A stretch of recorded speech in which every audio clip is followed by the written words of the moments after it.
Hi, I'm Casey Bell, and you're watching Writer to Writer Interviews.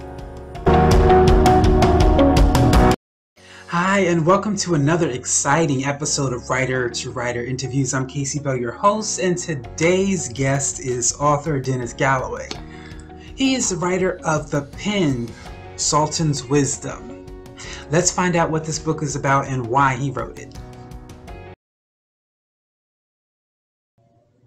Dennis Galloway has been writing intriguing and exciting stories for several years. Growing up with an active, vivid imagination and having lived and traveled around the world, experiencing many cultures, he has honed his experiences to create exciting fiction for children and adults, as well as documentaries, videos, and a wide range of other media experiences. Ladies and gentlemen, please welcome Dennis Galloway.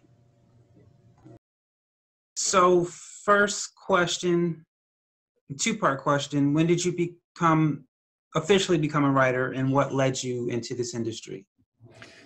Well, if you mean officially by having it actually published, probably about 3 or 4 years ago when I published my first book on Amazon.com. It was a book called The Green King, and it was for children. So it taught a little lesson about a young frog happily going from pond to pond until he runs into a great big bullfrog. Then he had to deal with bullying and all of this. So it's a story about how he overcame that. Cool.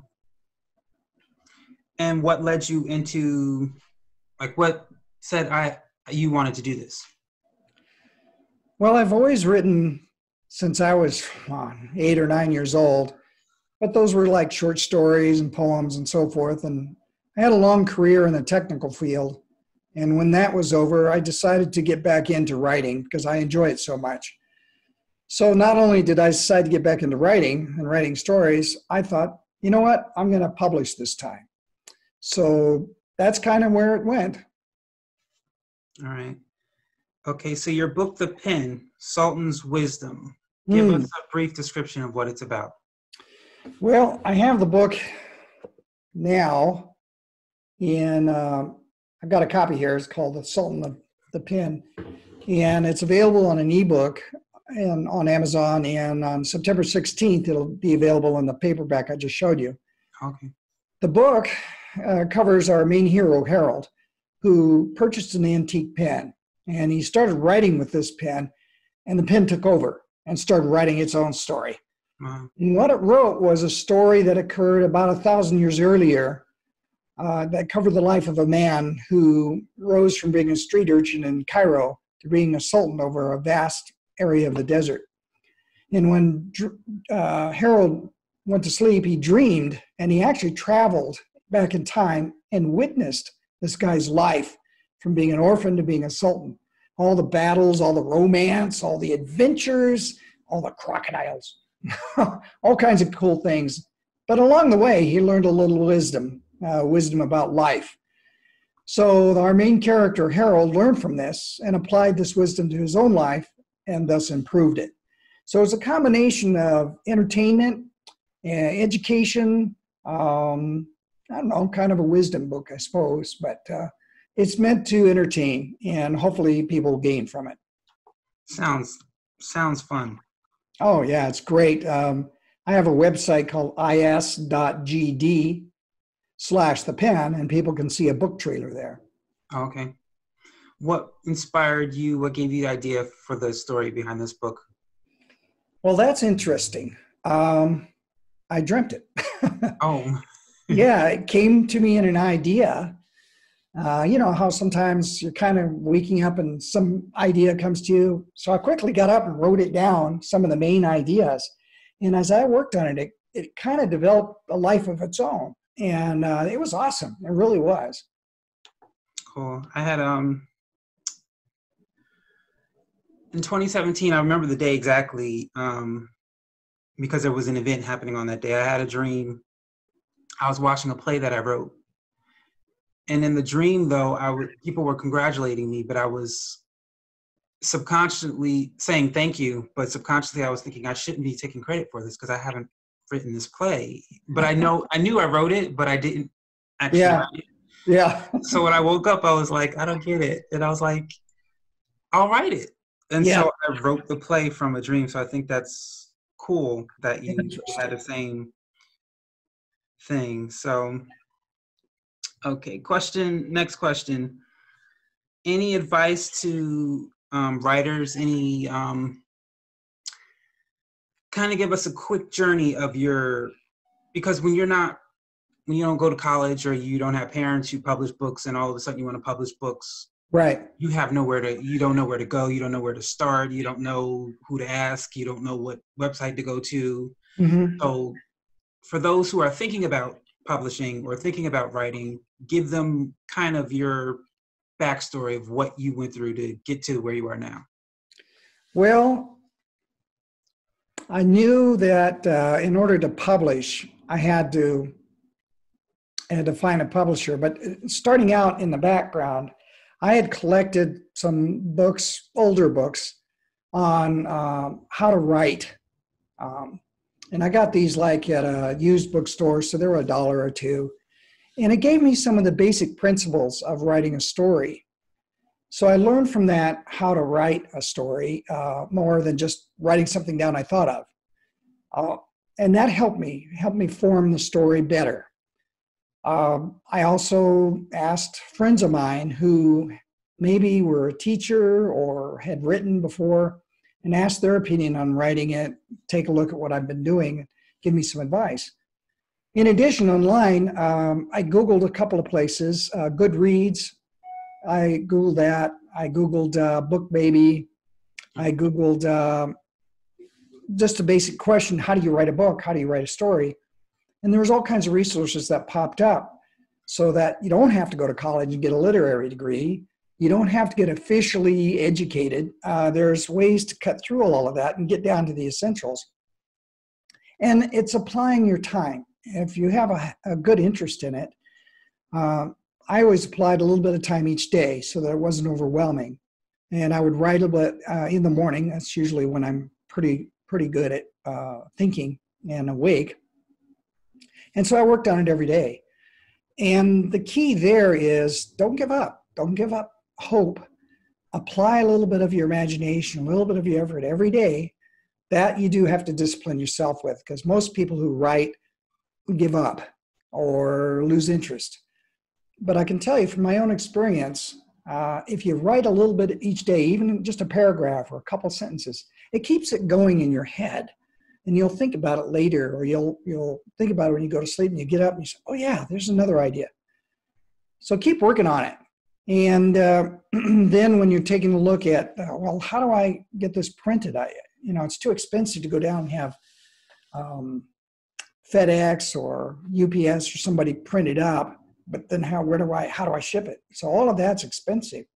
There are websites, I think lulu.com that you used, BookBaby that I used, help you obtain that. But you can also go to Amazon, and they have a section in there to help you publish an ebook as well as a print book. And it gives you the step-by-steps of how to provide it to them, and they will review it and tell you where to tweak and what to do. It gets frustrating. It does. There are times you're going, what? I don't understand this. The heck with it. So Google a lot. Ask lots of questions. And there are answers out there. So that's the main thing. Because writing is a lonely job. Nobody knows what's in your head. Right. Nobody understands what you're writing down because it's formulating, it's working. Surround yourself with people that are creative, that do the same thing or something else. So they kind of empathize with you and they understand the struggle of creativity and what it takes to get it done. So I went through all of those. I had other life experiences that helped me in that regard. But for new writers, people who want to write, it's a very wonderful gift, the urge that you have to do this. It's a very wonderful feeling to write down what you're thinking and to put it on paper, because you'll see that there are people that have lived a long time ago that you can read, and it's like they're there talking to you. And now you're doing the same thing. So maybe far in the future, somebody will pick your book up and read it and there you are. Cool. Thanks Yeah, for that. sure. Last question. If you could have lunch and conversation with any author, whether they're dead or alive, who would it be and why? Mark Twain. Okay. Reason Mark Twain is he used to travel a lot. I used to travel a lot. He uses humor. I like to use humor. He speaks or spoke a lot about his travels to the public. I'm a public speaker. So we aligned along those areas. But I enjoyed his humor and his wit. I enjoyed his commentary. I liked what he had to say. So if I ever had to meet him, I have a lot of questions. I think he gives a lot for what he does in terms of writing. And so that's who I would talk to. Hey, are you a writer, a songwriter, a playwright, screenwriter, author? You write articles, poetry. If you're a writer, I want to sit down and talk with you. Go to my website, authorkcbell.com, and click on Writer to Writer interviews for more information. Don't go anywhere. We'll be right back after this message. An exciting new book by Dennis Galloway, The Pen, Sultan's Wisdom. An ancient pen found in an antique store. Took over Harold's hand to write in Arabic.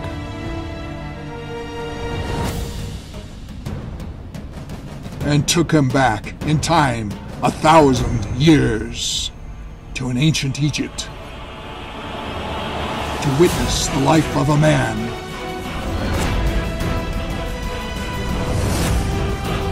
from a poor camel boy to become a wealthy sultan,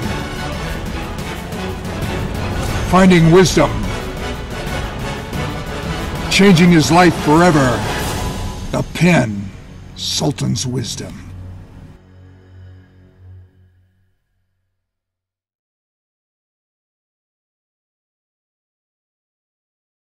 And we are back.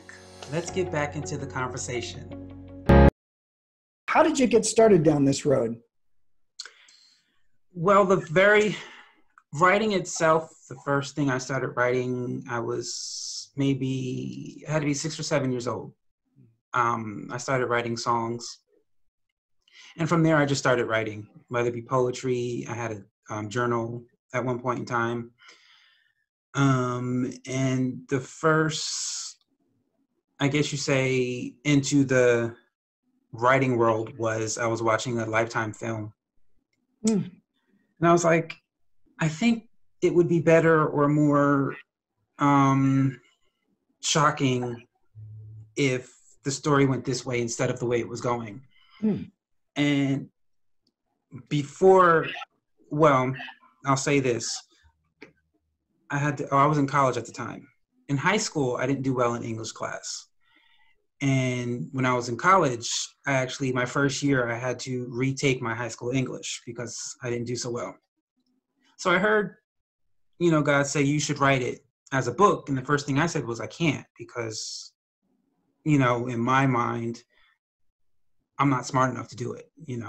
My grade, And what I will say for those who are struggling with that, I had to, as you did, I had to research English. I had to reteach myself English on my level, on where I needed to learn it. And because intriguing, I guess you can say, the ending of the book was unbelievable. Most people would consider it impossible. Actually, I got a review on Amazon from it, someone saying the ending would never happen. And I mean, maybe it wouldn't. I personally don't think it would, but you never know. Yeah. But that was why I wrote it, because when you write fiction, either you're going to write it, the purpose of fiction is to dramatize it a little bit. Right. You're not going to make it exactly real, otherwise make it a nonfiction, So that was the start of me writing. The funny thing about that book, even though that was the first book I started writing, it wasn't the first that I published. That took me about 9-10 years to complete due to writer's block and procrastination combined. But the very first book I published was a book about a lot of crazy things happened when I was in high school. Not necessarily to me, mostly to the others. A lot of crazy stuff. And I don't remember why, but at one point I started thinking about it in about 2005, 2006. And I just thought, because when the things were happening, I mean, sometimes we were in the newspapers, the school was in the newspapers. I guess we were too young to process it, because it was like we talked about it and then we moved forward. It was like no one went crazy, no one needed it was just regular. And I said, it seems weird that we didn't process this. I didn't even go home and tell my parents what was going on. So I said, I should probably write a book about this. So I did. And at that time I was writing it, I said, I don't know how it's getting published, because no publisher is going to pick me up. Yeah. But I was writing it by faith. And then my church, a woman at my church knew someone who knew about self-publishing. So she brought her to the church to do a workshop. And I was like, oh, and mind you, this was my first time hearing the word self-publish. I didn't even know that was a thing, didn't know it existed. Yeah. And I was like, oh, maybe this is where I'll go. And so I took all the notes that I needed. And when the workshop was over, I was like, okay, either I'm going to do this or I'm going to back out. And I was like, I think I'm going to do this. And so I did it. And then from there, it's been a journey of learning, mostly. Yeah. Learning. Because like once you publish the book, you forget you got to market. And like, I didn't know anything. First of all, I didn't know the difference between PR, advertising, and marketing. Yeah. I thought it was just one thing. And I had to get books to find out there's a complete difference between the three of them. And you got to learn all three. And so it's been a journey. And that's how it really started, was, I guess you can say, watching that film was the spark of it. And then from then there on, now when I get an idea, I don't go, oh, I can't write that, I'm not good enough. I write it anyways, and then I research and figure out how to make it better. Yeah. So that was the start of it. Awesome. I agree with you about marketing. I think most authors don't realize it's not just writing. Now you got to let people know you got it. And that is not easy. I guess you learn, like you said, you get help if you can, but it is a struggle. So when you're struggling with this, what keeps you going? What is your inspiration to continue to finish the story or to get it published? My hope mostly is for someone to read it and it changes their life in a positive way. I always say I want anyone who experiences my writing, whether it's through a play, through a film, that they come in, how do I say, they come in wanting to kill themselves, or they come in with unforgiveness from whoever. They come in self-hatred. They come in with something, but they leave out the complete opposite. They realize, okay, I'm not going to kill myself. Okay, I need to go forgive that person, or go get therapy, figure out how I can forgive that person. Right. Whatever the case they came in, that whether they're reading it or seeing it, it causes them to make a change in their life. And so that's my encouragement and what causes me to say I got to finish this, because someone out there needs it. Have you ever considered things that are akin to writing, but it's a different media? For example, doing videos about this, or creating a course that people can go through, or some other way of teaching these principles that you'd like people to have. Have you considered any other media or venue? I've done a webinar. When was it? April, I think it was, or May. Now, no one showed up. You know, it was actually free. I figured people would show up. No one showed up. But I did it anyways for the sake of learning how to do one. So that when I do it again, I'm learned and I'm not fiddling around and, oh, excuse me, sorry, I made a mistake. So it is something I've done, and it's something I'm thinking on doing again. Yeah, I'm looking into that myself. I did a lot of book trailers on my books. I've actually written about 10 books now, but only 3 of them at this point are actually a storyline. Most of the others are, I don't know, collections of wisdom or different things of that nature. But I'm realizing there's more than one way to do this. And so I'm looking into not only doing webinars, but creating a course that teaches some of these principles that are in my book and additional things that I want people to know so they have a better life. And I've been learning from people that do this on a regular basis and following what they're doing and how they put it together. But I also decided to bite the bullet and actually purchase a system that helps me put together courses so that they're done in the right way and that they're effective. Because you can talk about certain things, but how you put it across and how you get their interest is important. So enough about me.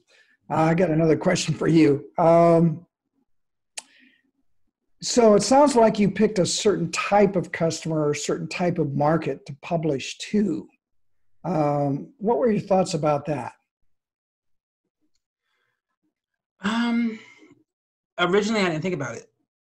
When I first started out, I didn't understand, like marketing, they say, who's your audience? You know, pick your audience. You can't say everyone. You have to pick an audience, demographic, et cetera, et cetera. I learned that probably by my third book. I said I probably should start doing research because I wasn't selling any books. And prior to that, even in some of the plays I was writing, I had no message, I had no audience, I had nothing. I was just writing. Yeah. And so in the beginning, I didn't think about that because I didn't know I had to. Later, when I realized I needed to have an audience, my question was, do I just want to entertain people or do I want to do more than that? Mm-hmm. And I realized I not so much wanted to, I needed to do more than that because it seems like this world is falling apart and the solutions are out there, but no one wants to seek them. And so I figured if I can write about the things I know that work, hopefully someone can read and go, oh, wow, this is what's here all the time, et cetera, et cetera. So I wanted to impact people more than entertain them. Although I do have I have one book that entertains really. And then the first few plays I wrote were about entertaining only because I used to do improv. I used to do stand-up comedy. So it was all about making people laugh. So it was all just silly, stupid stuff. Yeah. But I got to a point where I said, I know we need to laugh, but I also said there needs to be a message in it. And so that's when I decided to start focusing on giving a message in everything I do. Exactly. So that people leave with more than just silliness. And so that's how that happened. So do you publish worldwide? Do you publish locally? Or what are your thoughts in terms of distribution on this? Well, I'm not sure. I know that, anyone can buy my books. They're all online. But right now, when I do market, I don't necessarily focus outside yet. Actually, once I did. When I did advertising, just for the sake of seeing what would happen, I did focus in another country I got a lot of likes, but no sales. Yeah. But, yeah. But I mean, like anyone can buy my stuff, but I'm doing it slowly. I'm like moving slowly. Mm-hmm.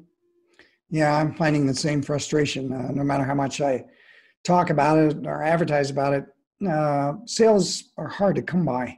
Yes. So I'm exploring joining groups and talking to them about what they're doing and get interested in what they're doing. So maybe they get interested in what I'm doing and seeing where that leads. I'm finding that might be a good venue, save me some money on advertising. Plus, it expands my world of friends. Right. And so mutual benefit, Anyway, have you got any new books coming up, new ideas you're working on? Actually, I need to start. I mean, the book is done, but I have to repackage it because, as you said, I was on Lulu. They completely changed their website. They changed how they do everything. And I know, you know, change is good, but it wasn't good for me the way they did it. They got rid of, well, they didn't get rid of this children's soft covers for those that are already made, but they don't allow them to be made anymore. So it messed up my flow because I had a series of children's books I was going to publish between now and 2022. And now I can't do it through them. So when I went to another website, their formatting is different. So I have to reformat all my books now. So, but I do have one coming out. I just said autumn. So I have 3 months to decide which month it's going to be, but it's a children's series book called American History. And there's 8 books in the series. 3 of them are already been published. It came by way of my sister telling me about how I need to make a movie on Black history because there's movies on slavery and segregation, but there's no movies on inventions and things like that. So, and I told her I already thought of doing that. I already had a movie in mind. But then I realized it's kind of impossible because there's so many out there. And I had actually a comedy movie where, and I'm probably not going to do it now, where I was just going to have different inventions. And the movie itself has nothing to do with American history at all. It was going to be a stupid movie about a woman trying to find a sock she lost in the laundry. Well, her child lost a sock, and the whole movie was supposed to be a stupid movie. But as you look at something, the movie would freeze, and then you would see information invented by blah, blah, blah, blah, born, this date, died. And that was going to be the film. But I just said, no offense, movies are great, but in a sense, it's making us lazy because we would rather just watch a film when the information has been free in the library for decades. And it's like, you could have gotten it by now had you just wait, as opposed to waiting for someone. Because you can make a movie, you know, in a month, but in 2 months, but most movies take anywhere from 2 to 5 years. And so why are you waiting 5 years to learn about something? You can just go to the library and learn on your own. Right. So that's when I said, I'm just going to write, I'd rather do a book because I want people to start reading more. So the first book was American History, Americans of African Descent. And it was 14 inventors, 7 men, 7 women. And that was supposed to be it. And then I worked in customer service since 2003. So I've learned how to hear the complaints before they come and fix them before they come. So that I've just learned that. So, and it's funny, when I do something, I automatically hear the complaints. And so when I released the book, I heard the complaints, well, Black people are not the only people in America that did such and such. And so immediately I said, then I'll make it a series. So the second book was Hispanic. The third book was Asian. And then the next 5 books is Pacific Islanders, Native Indian, Mid-Easterns, European, and then North, Central, South Americans.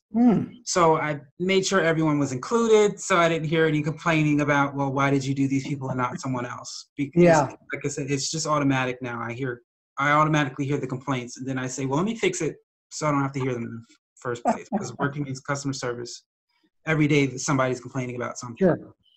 Hey, it sounds like a wonderful series. I mean, it's awesome that you're including that because we forget that we're a nation of immigrants. Everybody comes here from around the world. We're all Americans. And so let's celebrate that. I mean, that's awesome. And it was a nice journey. I didn't originally want to do it because when I did the first book, I didn't have money to pay an illustrator. And I used to draw well, but when theater found me, I stopped drawing. And I believe that I lost that talent because when I started drawing again, horrible. So I did have to do some tracing, but the work and then the research in itself, it was just a lot of extensive work that I enjoyed learning, but I didn't enjoy the work. So when I immediately thought about doing the series, I was back and forth like, I really don't want to do this for 8 books. But I said, you know what? You need to, I just did it. So it was a lot of work, but I was glad because I learned a lot that I was 100% ignorant to. And I hope when people get these books, my hope is it sparks them to research beyond the books, because like I said, no way I could fit everyone in there. There's just massive. I mean, I always tell people, if you look at something, someone created it. At some point in time, it didn't exist. And there's no way I can fit every inventor, in a book. So I hope it causes them not to say, oh, that was nice, and throw it away, and that's it. I hope it really causes them to do research beyond that. And yes, it's nice if a movie does come out, but why wait when you can get a book and learn yourself? That's a very good point. I remember previous to this lifestyle I'm in now, I was interested in how do you remember things in great detail. In other words, beyond the standard, oh yeah, I know my phone number and my birthday, but extensively remembering something that you read in detail or that you experienced. And there is a group of people, a society that's dedicated to teaching you how to expand your mind so you remember. And one thing they said was, and it really hit home, he said nowadays people watch a movie, play a video game, it's all pre-done for them. There's nothing that they had to go and learn to understand. And because it's pre-done, they don't do any thinking. So that part of the brain they believe, is going to, over time, atrophy. And the ability to retain information will become less. So they are dedicated to having little contests. Okay, I'm going to show you 5 cards. Can you remember them?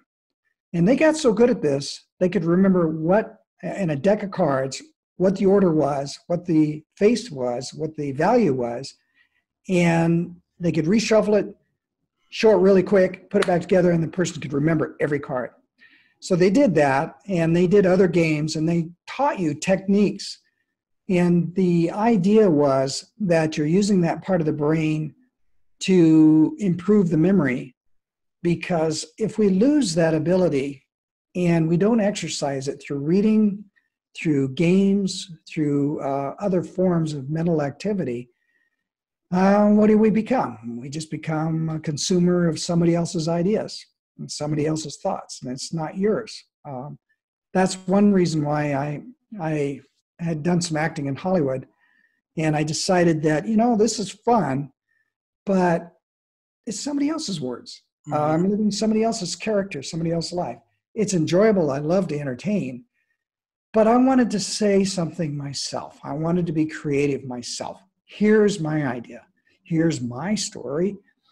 Partially for ego, yes, but also partially because I wanted to use my creativity. I wanted to make something that didn't exist, just like you did, so that people will learn from it and enjoy it. I don't know. It sparked something in me that said, I can act the rest of my life. I can do these things the rest of my life. But at the end of the day, what is it? Right. I think it's fine. Well, because it's been proven people who either work or volunteer after retirement don't go through memory loss. It's those who basically sit around and watch TV all day or don't really use that part of the brain that's working, that's teaching you how to learn something. They say you should be doing puzzles, word search puzzles. You should be reading, and they say you should learn a new skill to keep that part of the brain working, because if you don't use it, you lose it. And someone from my church was saying how her brother was trying to move somewhere because he realized he was losing his memory, and where he used to live, there was someone there who would help him. And he said, if I can just move back. And I was telling her, the theater I used to work at, they have this organ, and on top of that organ is a picture of the woman who used to own it. And she was 70 years old. I think she was a widow, and obviously all her children were gone, and she was by herself, and she didn't know what to do. So she said she always wanted to learn how to play the organ. So she bought herself an organ, and she taught herself. She got books, and she played that organ, and she lived to 105 years old, and Wow. she never had memory loss. Gee. And her children donated the organ to the theater, and then they have her picture and her story on that organ. And Wow. so when you keep yourself moving, you live longer than if you just sit around and do nothing all day. Mm-hmm. We were definitely, my generation, the generations after, were more so raised up in video games and television and film, Right. and not so much reading as much. So it's comfortable, and it takes time to get used to reading and get used to researching and get used to. But if they don't get used to it, I'm sad to see what the generations after us will end up looking like, because most of them don't read anymore. Yeah, I agree. When they started shutting down some of the libraries, underfunded them, and there were fewer publishers coming out with new material, just republishing the same stuff, or maybe only certain kinds of publications. That is indeed sad. I always enjoy going to the old bookstores, looking at books published in 1910 or 1890, and reading how they wrote. And it's much more complicated in a lot of cases than what people read today. And the writing was had a different reason, or a different flow to it, so to speak. A lot of things we read today are easier to read than somebody who wrote it in 1912 or 1918. But still, it shows you how much we've lost, how much we've actually regressed in terms of that capability. They used to say be a well-rounded person. I don't think that's the case anymore. I think that we've lost that ability.